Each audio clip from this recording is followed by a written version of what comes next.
And now I'd like to introduce the board sponsors for the Women and Girls Study. Supervisor Dahlia Palchik of Providence District and Supervisor Kathy Smith of Sully District. They will come and present the Women's History Month proclamation, and Supervisor Smith will set the stage for this afternoon's event. I also invite Amber Beaker to come to the front. Thank you.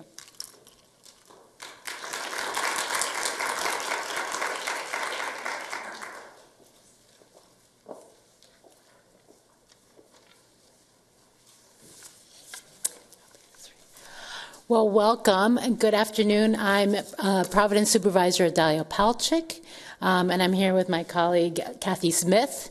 We are currently the two women on the Board of Supervisors, so please join us. And we are so delighted. It's been such a pleasure to work with the Commission, such a pleasure to work with all of the women and the people who have made this a reality, and especially those who ensured that CEDA and that the women in our community had the strength and the resources, and that we understand where we are. I just want to start by saying what I love about this research and the goals is that we need to know where we are, the good, the bad, the ugly.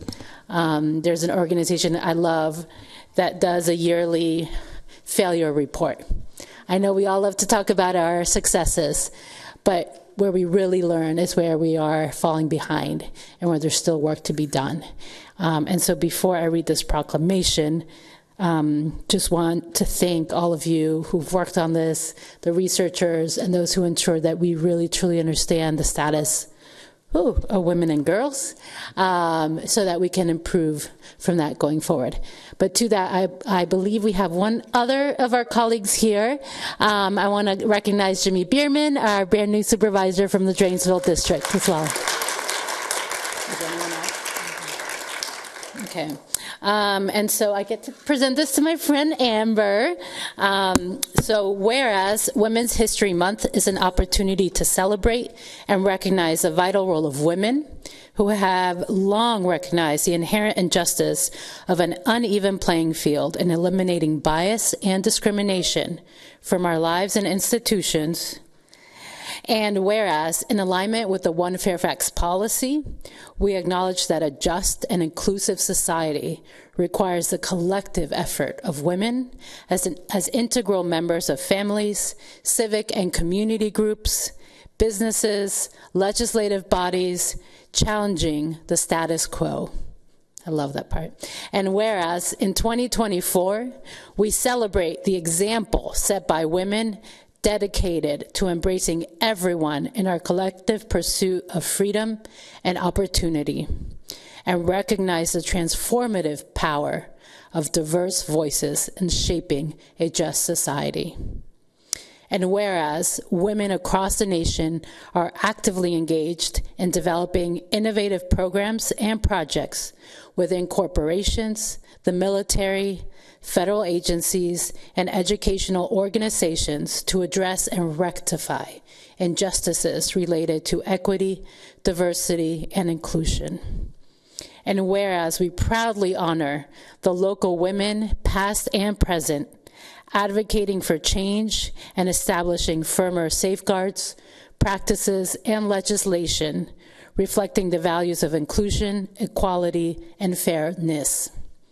Now, therefore, be it resolved that the Fairfax County Board of Supervisors, on behalf of all residents of Fairfax County, does hereby proclaim March 2024 as Women's History Month in Fairfax County and honors the courage, dedication, and contributions of women, past and present, in eliminating discrimination and promoting equality and inclusion and the pursuit of a more fair and just community.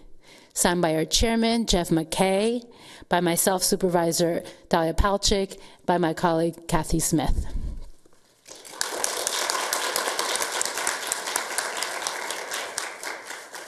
And I think, yes, we're handing this to Amber on behalf of all women. Thank you. On behalf of all women. You want me to hold it? Oh, sorry. Good morning, everyone. My name is Amber Beekler, and I serve on the Fairfax County Commission for Women in the at-large transgender women's seat appointed by Chair McKay. As is noted in the proclamation read by Supervisor Palchik, the theme for this year's Women's History Month is women who advocate for equity, diversity, and inclusion. And why is this important in Fairfax County?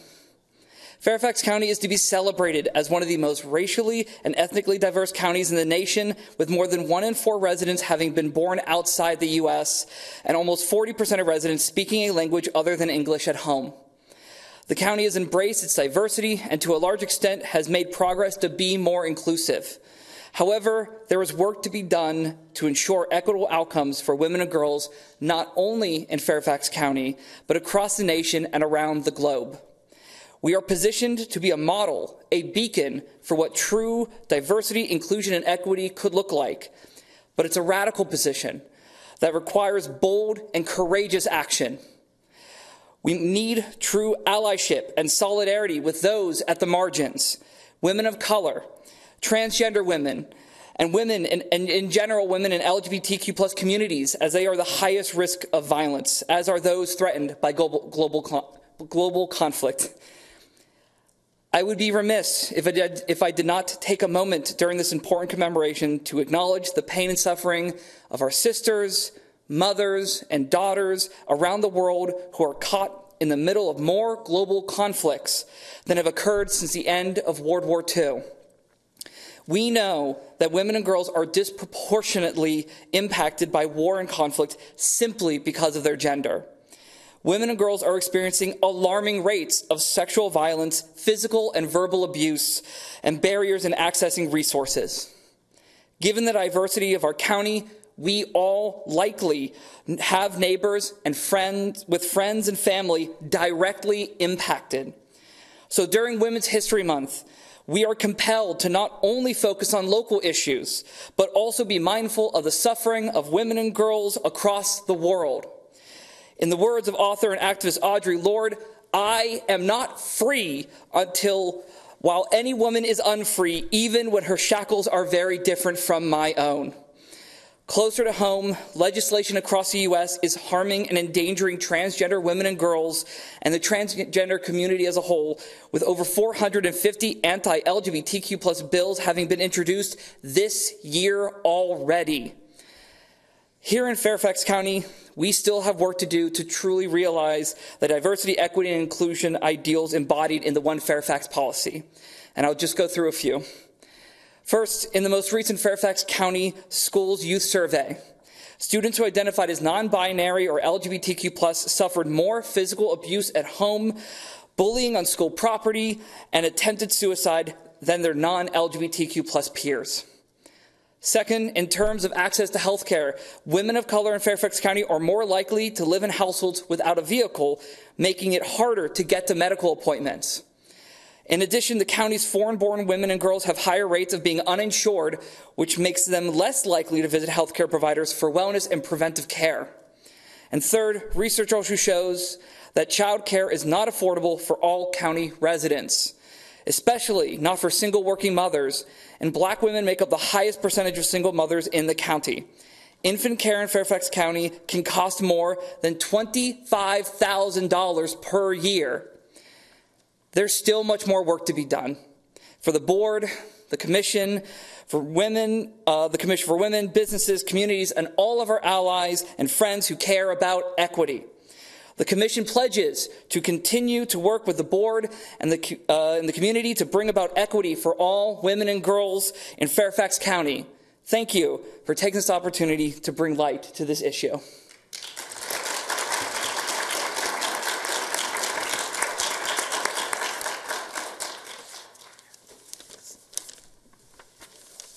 Thank you, Amber. Those were really powerful words. They really hit our hearts. You know, when I was in my 20s and I started to learn things about studies for heart attacks, and they used men. And I saw a clip on the news today that, you know, they're looking at female test dummies, right, to test safety of cars. Back in my 20s, I didn't think this was a conversation we would have to have anymore. And I'm really happy that this was brought to the board and that we have the study from UVA. And I hope that my granddaughters aren't in this same position when they grow up. So in February 2022, I introduced a board matter with Supervisor Palchik, Chairman McKay, Supervisor Gross, and Supervisor Alcorn to review the recommendations from the United Nations Convention on the Elimination of All Forms of Discrimination Against Women, CEDAW, and provide an analysis to the Board of Supervisors on what initiatives are in place now, what additional initiatives are on the horizon, and what additional resources may be necessary to further advance these efforts. The board also requested a resolution in support of CEDAW. In response to that board's resolution in support of CEDAW, county staff formed a multi-agency work group with representation from county departments, Fairfax County Public Schools, and the Commission for Women. This work group was charged with reviewing CEDAW recommendations in relation to the status of women and girls in Fairfax County. In their progress report, the work group recommended that the county enter into a partnership with a university to complete a more comprehensive evaluation of the status of women and girls in the county, with as much specificity as possible related to gender, race, place, age, and ethnicity. In January 2023, the work group partnered with UVA to complete the first Fairfax County Women and Girls Study, Gains, Gaps, and Goals, the status of women and girls in Fairfax County. UVA, working with Fairfax County stakeholders, conducted a data-informed, qualitative study that explored the factors related to the lives and well-being of women and girls, including economics, health, and work-life balance. I'm really bad at that one. These findings, using an intersectional gender, race, place, equity lens, will be presented today by our UVA partners. Thank you.